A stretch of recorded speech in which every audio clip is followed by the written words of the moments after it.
Hello guys, দেখো আজকে আমাদের রাত্রে যে স্পেশাল রান্না হচ্ছিল, এখানে আলুর দম রান্না হচ্ছিল। দেখো আলুর দমটা রান্না হয়ে গেছে। এবার মা এখানে কড়াইশুঁটির কচুরি বানিয়ে নিচ্ছে।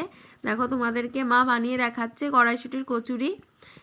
এটা কচুরিটা পুর ভরে নিল। দেখো এখানে আমরা কতগুলো কচুরি বানাচ্ছি, আজকে রাতের খাওয়াটাই জমে যাবে। দেখো কচুরিগুলো এবার তেলে ভেজে নেব একটা একটা করে। আমরা এখানে লোহার কড়াই খাই, কারণ তোমরা সব অনেকেই জানো লোহার কড়াই খাওয়া ভালো, লোহাতে আয়রন থাকে।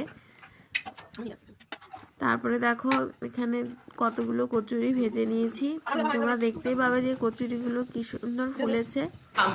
আমার কিন্তু শীতের দিনে কড়াইশুঁটির কচুরির আলুর দম দিয়ে খেতে খুবই ভালো লাগে। দেখো এবার কড়াইশুঁটি আর আলুর দমটা বেড়ে নিচ্ছিলাম। দেখো এখানে আলুর দম আর আলুর দমটা বেশ গরম গরমই ছিল, গরম গরম কড়াইশুঁটির কচুরি আর গরম গরম আলুর দম।